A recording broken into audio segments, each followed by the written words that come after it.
everyone, welcome to another episode of Spinner Reviews, and today I'm going to be talking about when I saw Stick to Your Guns on the Disobedient tour. Now, I didn't actually post a review of the new Stick to Your Guns album, Disobedient, since ARTV and Rewind Reviews captured it pretty much just as well as I could, so taking the time to do a review of it would be kind of pointless to me. But I did really enjoy the album, and what I'm going to be doing for this concert review, for the show that just so happened to be the last stop on the Disobedient tour, at least for this leg, you guys might remember a few months ago when I did a Capital Cities concert review, and it basically said that I was reading off this assignment I was doing called the Concert Report for one of my college classes, where I just recount a musical performance I went to, which is kind of a convenient thing given that I do go to a good amount of shows, even though this is my first one in a few months, but that's irrelevant. So I'm basically going to be doing that same thing here. This is 500-word essay here. I'm just going to be reading that off, giving a little bit of extra stuff for you guys along the way. And, yeah, I hope you guys enjoy it. Here we go. Despite going to shows fairly frequently over the last couple of years, my experience with metal and hardcore ones outside of festivals is a bit limited. So when I saw that a band I like in that style called Stick to Your Guns was doing a show here with a few openers I recognized, I figured this would be a great concert report opportunity. Just for some brief background, I saw Stick to Your Guns one time before at Warped Tour in 2013. Also around that time, they were pretty much the first band I really got into when I was making an effort to delve into that general musical scene. And earlier this year, they released a great album called Disobedient, which the San Diego show was the last stop of the initial tour for. Anyway, I arrived just in time to catch the first band on the bill I was interested in, 68. Now, I've always been a sucker for a two-piece band that can have a great full sound, and 68's a great example of that. And yes, I do know that their frontman used to be the frontman of the band The Chariot, a hardcore band who I do generally like what I've heard from. Anyway, they complemented their distinct brand of hardcore tinged garage rock with a real sense of abandon and spontaneity in their set, which I really enjoyed watching. Their vocalist and guitarist, Josh, would sometimes throw his guitar in the air or stand in these crazy positions on the drummer's kit as he played and screamed into the microphone. And there was this general air that they didn't really take themselves entirely seriously. There was kind of a running joke where they introduced themselves as Lynyrd Skynyrd or Metallica or something like that. That was decently funny, especially in how they did the whole thing. Admittedly, the fact that two of them played just facing towards each other and huddled in the middle of the stage did kind of limit things visually a bit, but it was still a very memorable set, all things considered.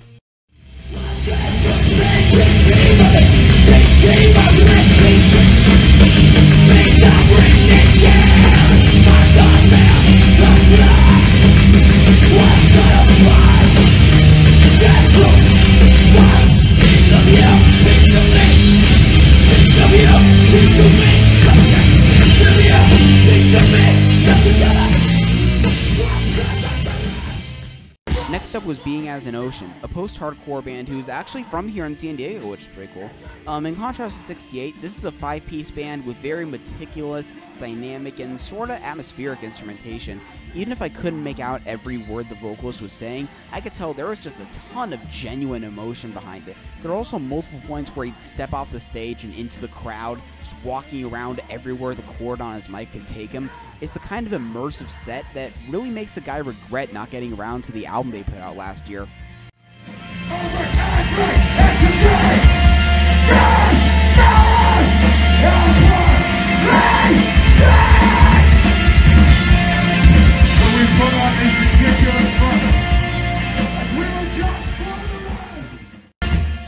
Then after some bizarre between-set speaker music that sounds like it came straight from a 2011 pop music station, for better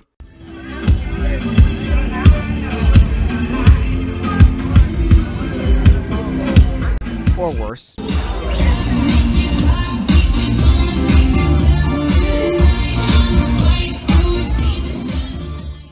there was the Amity Affliction, who I'm going to keep things short with. They've been getting a lot of hype within that scene over the last couple years or so, but frankly, I just don't get why. Outside a synth or two, they just don't really do much to separate themselves from the other metalcore bands out there, and in general, I just found them really easy to tune out. Although I will say, they did play this one song called Never Alone that I really liked, but it was really an outlier from the rest of the set in that it was actually, memorable.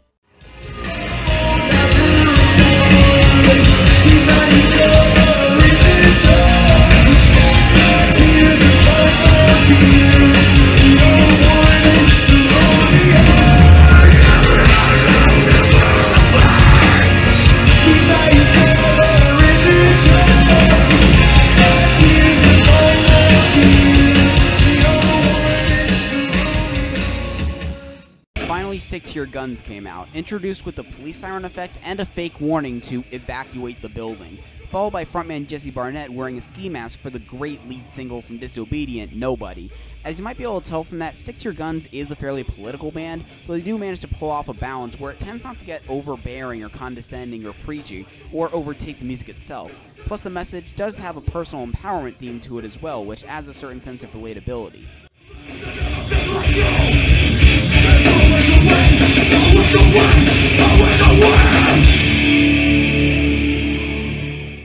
Anyway, the rest of the great set had them playing most of Disobedient and their previous album Diamond, which are fortunately the only two albums I've heard from them in full, and in fact at some point Jesse said in the middle of the set that he doesn't really relate to the older stuff as much, which is why he doesn't really play much of it.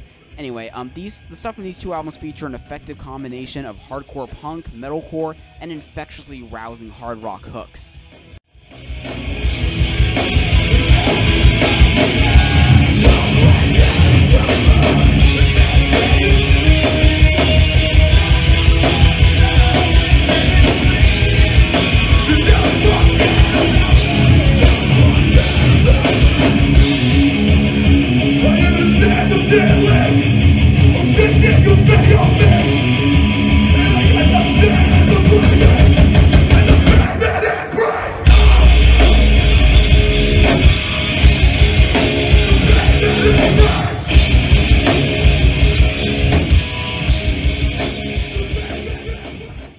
Plus, there was a really cool moment in the middle of it where Jesse played a solo acoustic version of We Still Believe, one of the biggest singles from Diamond, with some refreshingly low-key singing along from the crowd.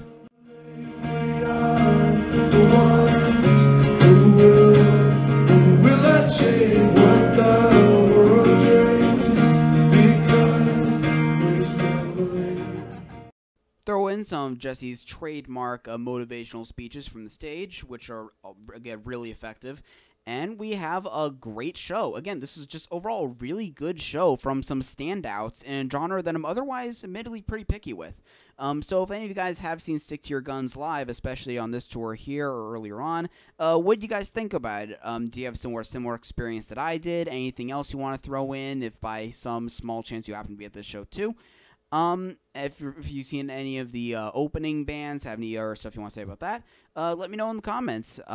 Just share this around with anyone who might be interested. Like the Facebook page in the description for updates, commentaries, music news, and reviews of albums I don't get around to here, like Disobedient, for example. And hopefully I'll see you on the next episode of Spin It Reviews.